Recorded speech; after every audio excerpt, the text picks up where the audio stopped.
మహబూబాబాద్ జిల్లాలో బీఆర్ఎస్ పార్టీకి మరో ఎదురుదెబ్బ తగిలింది. వరుసగా పార్టీని విడి వెళ్లిపోతున్న వేళ మరో ముఖ్య నేత డోర్నకల్ మండల బీఆర్ఎస్ పార్టీ అధ్యక్షుడు రమణ పార్టీ ప్రాథమిక సభ్యత్వానికి రాజీనామా చేశారు. తన రాజీనామా లేఖను బీఆర్ఎస్ అధినేత కేసీఆర్, బీఆర్ఎస్ జిల్లా అధ్యక్షురాలు మాలోత్ కవితలకు పంపించినట్లు రమణ వెల్లడించారు. 2014 సంవత్సరంలో డోర్నకల్ బీఆర్ఎస్ పార్టీ ఎమ్మెల్యే అభ్యర్థి సత్యవతి రాథోడ్ గెలుపు కోసం 2 కోట్ల రూపాయలు ఖర్చు చేశారని ఆయన సంచలన ఆరోపణలు చేశారు. ఇందుకు ఎమ్మెల్సీ పదవి ఇస్తానని హరీష్ రావు హామీ ఇచ్చారన్నారు. కానీ ఎమ్మెల్సీ విషయంలో కాలయాపన చేస్తున్నారని ఆవేదన వ్యక్తం చేశారు. తన ఆరోపణలపై అమరవీరుల స్తూపం వద్దకు చర్చకు సిద్ధమని సవాల్ విసిరారు.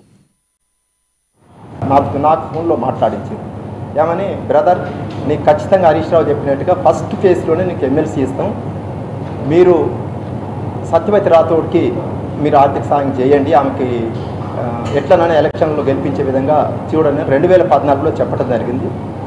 అప్పుడు నేను ఆమెకు కావాల్సిన ఆర్థిక పనులు కానీ ఇవన్నీ కూడా నేను సమకూర్చి ఆ ఎలక్షన్లలో నేను సాయం చేశాను. అప్పటి నుండి సరే అప్పుడు కొన్ని అనివార్య కారణాల వల్ల ఆమె ఓడిపోవటం జరిగింది.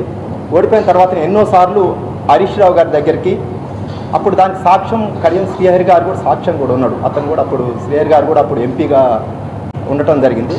అంటే ఆయన కూడా సాక్ష్యంగా ఉన్నాడు. మాకు ఈ హరీష్ రావుకి మాకు జరిగిన వ్యవహారంలో అయితే చర్చల్లో దాంట్లో ఎన్నోసార్లు నేను అప్పుడు ఆయన ఇరిగేషన్ మినిస్టర్గా ఆయన ఎన్నోసార్లు పోయి, సార్ ఏమైంది నాకు ఎమ్మెల్సీ ఇస్తానన్నారు కదా, మరి నేను ఇంత ఖర్చు పెట్టుకోవటం జరిగింది, ఎప్పుడు ఇస్తారంటే ఏం చెప్పినంటే, రమణ కొద్ది రోజులు వెయిట్ చేయి, నేను చేస్తానా, మామయ్య కొంచెం ఫామ్ హౌస్లో ఉన్నాడు, కలవట్లేదని చెప్పడం జరిగింది.